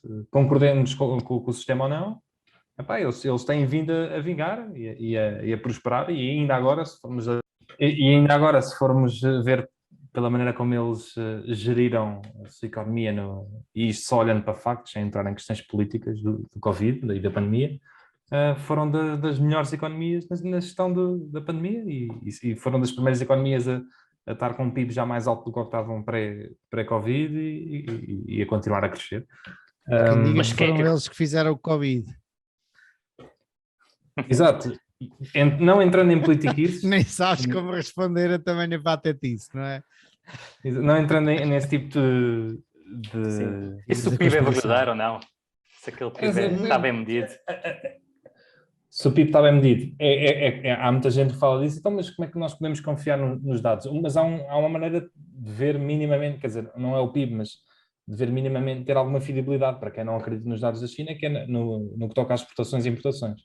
Esse valor consegue-se saber, e apesar do crescimento das importações e exportações ter vindo a diminuir, a continuar a crescer, mas não ao ritmo tão grande, a economia chinesa neste momento está a tentar voltar-se mais para dentro, né? Consumo interno, conseguimos ver através das exportações e importações que continuam a crescer, agora, embora a um ritmo mais lento do que há muitos anos. E portanto, é assim, tem provas dadas. Agora, se vão conseguir para o futuro, não sei, mas dificilmente eu vejo que eles vão tomar medidas agora com a regulamentação para castrar a economia deles. Muito pelo contrário. Olha, e querem dizer mais, contar mais sobre a carta? Eu vou lê-la, mas no fim de semana, mas já agora. A carta é assim, tem uma parte que debate a China, depois fala sobre os dois novos investimentos, que é a Alibaba e a Salesforce. E não sei se... E acho que resume-se muito a isto, não sei se queres acrescentar alguma coisa. Não, ele vende muito pouco. Mas era interessante saber se tivesse vendido alguma coisa. Eu acho que ele tem... Olha, a Grenke, que ainda há bocado estávamos a falar, ele tem a Grenke desde 2011 ou 12 no portfólio. E reparem que isto é uma pessoa que tem retornos de 20% ao ano desde que abriu o fundo, há 11 anos atrás. Claro. E ele abriu o fundo no pico de 2008, acho eu, não foi? Eu acho que ele ainda apanhou um trimestre ou 2 de queda, mas já foi a meio da crise, sim. Nos últimos 3 meses de 2008. Dos últimos 2008, meses? Okay. Em 2008 ele teve menos 13% de performance. Pronto, mas começou numa altura boa, então. Começou lá em baixo. Quer dizer, começou lá em cima, não é? Mas logo a seguir, tipo, a partir daí o dinheiro que entrou foi sempre a crescer. Sim. E ele já apanhou a meio da queda, ele não começou no início da crise, já foi a meio. Mas sim, foi uma boa altura, é um facto, mas não deixa de ser... o SP500 não fez 20% ao ano, desde então. Não lhe tiro mérito nenhum, longe de mim tirar mérito ao Sr. Rob Vinal. Mas sim, foi uma boa altura e é um portfólio altamente concentrado, 10 posições, normalmente é tipo 10 posições, 10% de cada. Não é bem assim, nunca é. Mas... Eu achei curioso também a forma como ele começa a carta e fala um bocadinho sobre humildade. E aparentemente ele em março de 2010 reanalisou a Credit Acceptance por causa da crise. 2020. Desculpa, 2020. Em março de 2020 reanalisou, para ficar um bocadinho disléxico, voltou a olhar para a Credit Acceptance e tentou perceber como é que aqueles empréstimos que fez no ano anterior, quais seriam as perdas desses empréstimos. Porque lá está, vinha uma crise muito, muito forte e estes empréstimos normalmente têm uma maturidade relativamente pequena, são associados às compras dos carros. E ele disse, isto há de ser talvez tão mal como 2008, ou pronto, então assim. E a humildade aqui é que não só não foram tão maus como 2008, como foram o melhor de sempre, teve a melhor performance de sempre, em termos de perdas. E o que é espetacular, não é? É um banho de humildade para o lado positivo, não é? Isso porquê? Por causa dos estímulos, dos cheques de estímulo? Exatamente, e as pessoas passarem mais tempo em casa e terem mais dinheiro disponível, e a percentagem da população que realmente foi bastante afetada teve muito ligada aos hotéis, aos restaurantes, às viagens e afins, enquanto a maioria da população não foi afetada e ainda teve a poupar imenso durante este período. Mas lá está, ele tentou imaginar uma realidade e a realidade que foi, a realidade que se verificou foi completamente, direcionalmente oposta àquilo que ele estava a imaginar. E ele começa a carta assim, portanto, é giro ver alguém a ter a humildade de assumir que está errado. Aqui um erro correu muito bem a seu favor, mas não deixa de ser um erro. O erro qual era? O erro, claro, foi ele tentou prever as perdas da Credit Acceptance e imaginou o ano 2019, os empréstimos de 2019, como sendo o pior, ou pelo menos tão mal como o de 2008. O de 2019 ou 2020? Não, isto foi em março de 2020, portanto tu ias analisar os empréstimos que a empresa fez no ano antes. Ok, entendi. Mas eu não vejo isso como, quer dizer, é um erro de análise, mas depois ele não tomou nenhuma decisão baseada nessa conclusão, não é? Mas podia ter tomado, imagina que o preço, aliás, o preço da Credit Acceptance caiu durante março, não é? Como caiu quase todo o mercado, imagina que não tivesse caído. E ele fosse analisar e tinha decidido vender. Tinha sido um erro muito grave, porque não só não era um fator negativo, como era um fator extremamente positivo. Okay. Achei isso curioso. O Diogo em off tinha-nos comentado que estava em máximos de sempre. Estou a ver a coisa errada. Desculpa, estava a ver o símbolo errado. A Credit Acceptance é a maior posição do portfólio dele. A Credit Acceptance é muito volátil. Ela caiu mais de 50% duas vezes desde março de 2020. À volta de 50%. Portanto, tem sido uma autêntica montanha russa. Tem sido 50% numa e 43% noutra. Tem sido uma autêntica montanha russa. Manter esta ação dá uns anos para cá requer estofo emocional e se for uma porcentagem grande do portfólio, como é a dele, requer mesmo pensar a longo prazo. É só não abrir a corretora. Sim, sim. Que é uma coisa que toda a gente faz, não é? Eu Uma estava pessoa a compra e ver, não olha mais para aquilo durante meses. esta semana estava a ver alguém no Twitter a dizer: "Epá, eu tenho, vamos dizer, tenho toda a filosofia cá dentro, mas não consigo deixar de abrir todos os dias e ver os preços." Eu estava a pensar, eu também não. Por mais que eu Eu, te diga, não, isto é longo prazo, eu acho que eu vejo. a maior parte das pessoas Sim. vai ver todos os dias. Mas olha, dois exemplos que não vêm todos os dias é o Guy Spear, que já veio dizer que tem visto só uma vez por mês ou uma vez a cada 2 semanas. E depois temos o Jim O'Shanery, acho que é assim o sobrenome. Mas o Jim indexa, não é bem não é É index, mas factor investing, mas ele é muito, muito factor investing, mas de qualquer das formas, eu estava a dizer que tinha uma estratégia de microcaps neste podcast que fez com o Bill, e que agora em março fui ver e ficou espantado, está a subir 70%, ligou logo ao filho, porque o Patrick é que parece estar a gerir essa parte, já viste que estamos a subir 70%? Ele, sim, pai, claro que sim, já tinha notado. É uma boa surpresa. São muitos anos, meu. O Jim eu acho uma das personagens mais interessantes em termos de investimentos. Não em termos de investimentos concretos, né? Porque ele não fala muito de empresas, né? Porque é quanto, mas de filosofia e da maneira de olhar para investimentos. E o filho dele, pronto, acho que faz um trabalho espetacular esse sim, de empresas para toda a gente. Para mim é o melhor podcast que existe de empresas. É espetacular, é muito bom o gajo.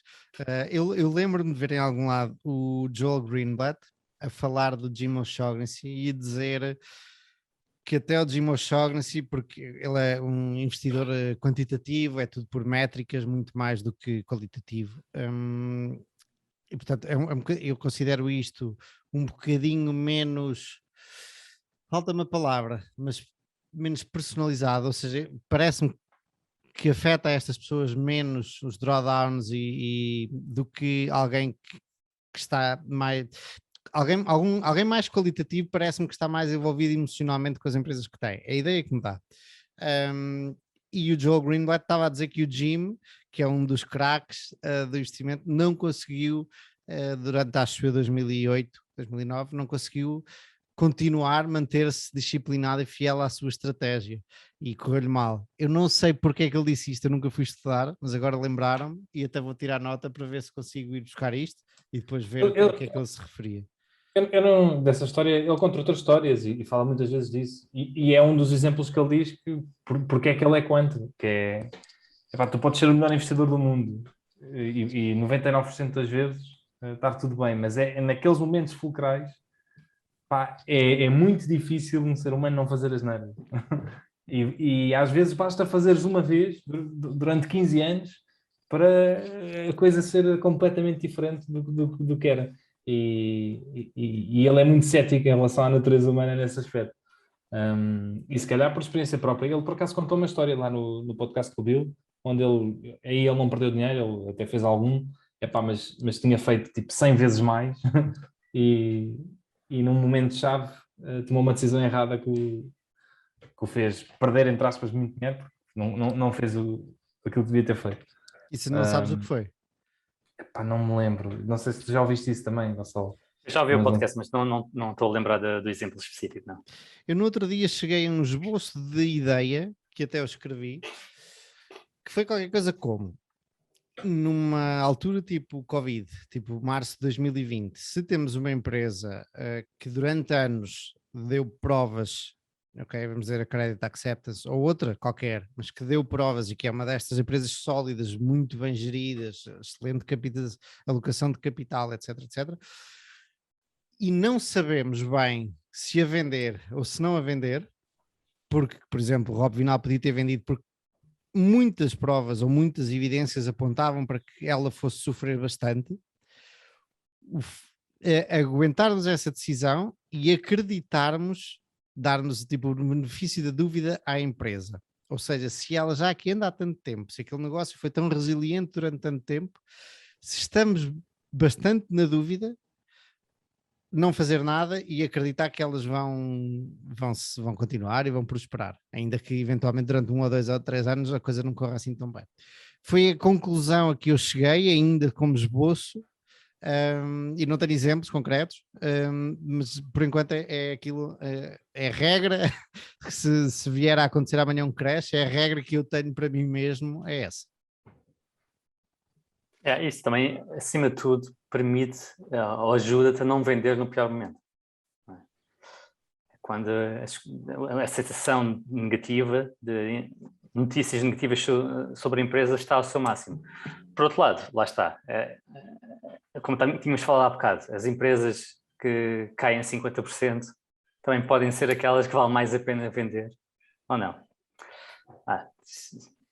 Mas a decisão é tão difícil que eu acho que o meu default, pelo menos para o próximo crash, vai ser não fazer nada e dar-lhes o benefício da dúvida. A não ser que seja mesmo claro e óbvio, pá, eu tenho que sair mas se estiver mesmo na dúvida, 50-50, dou-lhes o benefício da dúvida. E eu acho que aí também estava a entender que era mais notícias relacionadas com a empresa e não um crash generalizado. Não, eu era generalizado. Quer dizer, Sim, neste caso foi generalizado que afetava muito essa empresa. Exato, foi as duas coisas, não é? Pelo menos a percepção dele é que iria afetar bastante essa empresa. Mas se for só um crash por ciclo normal económico, acho que é muito mais fácil de aguentar do que se for notícias extremamente negativas para essa empresa. Agree. Daí que eu não tive nenhuma empresa com short report, e no outro dia estávamos a falar da Opify e do Edwin Dorsey, que é um tipo que tem o The Bear Cave, que é uma newsletter. Ele manda, eu acho que há uma parte paga, mas eu recebo no e-mail a newsletter por e-mail que ele envia, e ele envia vários tópicos do género de um short report, que é um relatório a falar negativamente de uma empresa, desta, daquela, e depois também os CFOs que estão a sair das empresas, porque é tido como uma yellow flag quando um CFO sai de uma empresa, especialmente se são vários a sair ao mesmo tempo ou em grande sequência, ou se acabou de entrar e saiu passado um ano. Existe aí, à partida, há ali qualquer coisa que é melhor estudar. E eu nunca tive um short report de uma empresa minha e tenho um grande receio de isso acontecer. E disso acontecer, e não é disso acontecer, é do que é que isso quer dizer? Quer dizer que eu não fui capaz de ver e desmiuçar a empresa o suficiente para ver isso. E eu sei que não, olha, mas não sei. Olha que eu sou muito sério, eu percebo o papel dos shorts, epá, mas eu tenho um bias negativo com os shorts, com as pessoas que divulgam os shorts, porque lá está. Primeiro, são pessoas que fazem dinheiro a curto prazo, normalmente. E a maior parte dos shorts abre uma posição antes de divulgar o relatório e depois divulga o relatório. E eu, logo à partida, isso para mim é manipulação de mercado. E se for um longo, não? Se for um longo também. Aliás, eu já tive conversas aqui sobre isso. Quando o Conor faz isso, eu também fico... Aquilo para mim não é pampandam, porque ele não vende logo a seguir, mas é... Mas é expectável que alguém que ponha a sua tese cá fora, uma tese positiva numa empresa, não a compre antes? Não, mas no caso do Conor, ele foi muito...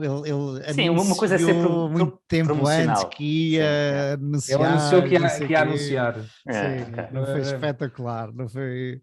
Sim, deu ali um feeling sim, mal. vendedor de moto, quase, não é? E os shorts, epá, eu sei que há exceções, mas muitas vezes, e é um trabalho muito difícil de depois nós como investidores esmiuçar aquilo, porque eles vão lá a pormenores, epá, que tu depois não sabes se aquilo é aldrabado ou não, que eles vão buscar mails não sei do quê, que eles têm acesso a papéis e tu não vais ter acesso àqueles papéis.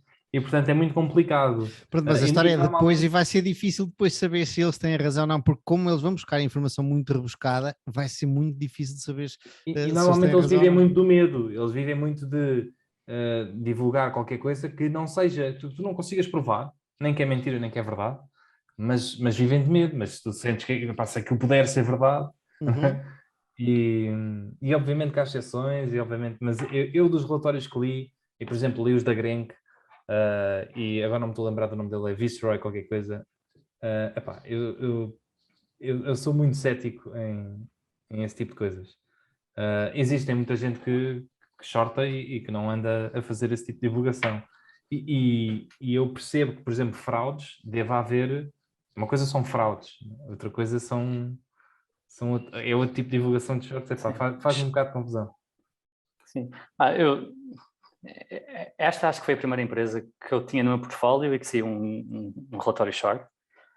E lá está, e comentei aqui, o que eu consegui ler dele não me assustou particularmente, mas imagina se tivesse assustado, teria sido exatamente o pior ponto para vender, porque o short saiu e a ação foi para ir para $6, e pronto, então já normalizou agora a 9. Mas se eu tivesse seguido o short, e não quer dizer que esteja correto ou não, aí entretanto saíram algumas notícias que pelo menos alguma parte da tese do short estava incorreta, que eles conseguiram resolver alguns problemas relatórios. Mas ele de certeza que já fez dinheiro. Pois. Percebes? Essa que é... Sim, pelo aquilo que eu percebi, depois eu fui ouvir alguns podcasts que ele participou, é que ele não investe nas suas ideias. Ele tenta expor as empresas, tenta o que ele chama de más empresas, e diz que não tem uma análise quantitativa, é mais uma análise qualitativa. Portanto, no caso da OppFi, fez vários FOIA requests, que é basicamente pedir informação que não está disponível ao público, mas que é pública, nomeadamente em reclamações e processos dos reguladores e afins. E depois trabalhou aquilo e expôs uma tese BER. Mas eu acho que aqui o ponto é não te assustares e tentar saber o máximo do relatório e expores isso contra a tua tese. Porque se fores atrás dos shorts, logo que saia sobre uma empresa tua, pode não ser necessariamente a melhor coisa a fazer. Qual será a percentagem de empresas que desceu e nunca recuperou de um short e as que recuperaram de um short? Portanto, aí o que me parece que tu estás a dizer é fazer mais ou menos aquilo que eu estava a referir também, num caso diferente, é aguentar, não fazer nada entretanto, não assustar e não mexer. E depois ter calma e ir estudar e ir ver se a coisa é mesmo assim ou não é mesmo assim. Porque depois também tens de ver, se tu fores estudar alguma, eu também não conheço muitas, mas as casos das fraudes que eu tenho visto, e se fores estudar o caso da Enron, que já tem muitos anos, ou da Wirecard agora há pouco tempo, eu não vi nenhum. Havia muita gente que dizia que a Wirecard era uma fraude já há muitos anos, e até há a história do tal investigador da Financial Times, mas eu nunca vi relatórios de shorts aliás, a ação estava em máximos quando aquilo foi detectada uma frase e caiu 100%, quase 90% em um dia, em 2 ou 3 dias. O Value and Opportunity saiu com uma tese short. E teve de tirar porque teve ameaças e afins, e o relatório... Era dessa, não era? O Wirecard, era o Wirecard. A empresa fez um lobby gigante que ele sentiu-se intimidado e teve de tirar tudo online. Portanto, não encontraste, talvez por muito boa razão. Agora, por exemplo, o caso da Green também é super giro, sair um short a uma empresa financeira depois, tipo uns meses depois do escândalo da Wirecard, porque tens o banco, a entidade reguladora, a BaFin alemã, a dizer assim, agora temos que provar que fazemos, não podemos ter aqui outro escândalo destes logo a seguir. Portanto, há ali uma data de nuances que me parece muita politiquice, e obviamente que isso depois até pode ter algum impacto na empresa. Se a empresa tiver um ano a sofrer auditorias e a sofrer de várias entidades diferentes e a ter que remodelar coisas do negócio que já não tinham nada a ver com a tese de short inicial, mas que por causa destas coisas todas vieram a acontecer e houve investigações a serem feitas, eu não sei se... Lá está, é um negócio que por si só parece muito sujo. Agora, obviamente que eu estou a generalizar e há pessoas que também fazem um papel muito importante em analisar. Como o David Einhorn, não é? Com a Allied e aquele livro que ele escreveu, Fooling Some of the People All of the Time, é espetacular. É um trabalho de análise forínsica ao detalhe inacreditável que é muito giro ver. E ele lá no livro dá outros exemplos de shorts que fez até então. Todos são muito bem substanciados, a grande maioria deles fraudes, como era a própria Allied. Alguém se lembra desta há pouco tempo que ele publicou na carta sobre aquela empresa que tinha um restaurante e que valia 100 milhões, ou lá o que era? Lembra-se do nome, que é para ir ver Não me lembro. Mas isso encontra-se. Como é que está a ação? New Jersey Deli, é isto, como é que se chama? Já agora, por curiosidade, deixa-me ver se encontro o nome para ir ver se isto foi abaixo. Hometown International, será? Hometown International. Deixa eu cá ver.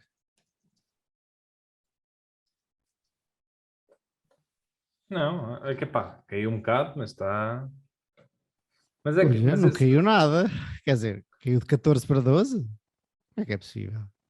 Mas isto também, eu acho que eles tipo, isto negocia tipo 2 ações por dia. O que é isto? Uhum. Isto não é como se tu pudesses querer fazer alguma coisa aqui. É assim, se houver 100 ações, não, se houver 1000 ações, é que este valor também é um valor fictício. Se tiveres muitas ações e comprares uma por 10 euros, e isso simbolizar que a empresa está a valer 90 milhões, ela sobe para 90 milhões, mas na verdade só houve uma transação de 10 euros. Sim, mas seria de esperar que depois do gajo falar, viesse, nem que fosse A temporariamente ser abaixo, e não investigado, veio mas assim tanto. deveria estar a ser investigado, sim. Olha, Chegámos ao fim? Chegámos ao fim. parece que sim. Considerações finais? Recomendam ler a carta do Rob Vinal? Foi a melhor? Não. Foi Sem boa? dúvida. Eu gosto todas dele. E ele é muito, aliás, é das pessoas que eu conheço que mais expõem, eles expõem o portfólio todo, expõem as suas ideias e tudo gratuitamente. Acho que E vale a agora, pena, sim. para não cortarmos o Diogo és o primeiro a dizer adeus. Até Que para eu a corto semana. sempre. Até para a semana. E Um grande terminamos com abraço, o pessoal. Gonçalo. Exato. Sim, grande abraço, fiquem bem. Mas olha, não, Diz. estava a brincar. Mas não precisas, podes tirar o recording e não tens que mandar logo abaixo, não é? Posso tirar o recording e não mandar logo abaixo. Também é verdade. Onde é que está? Já não sei onde está. Está aqui.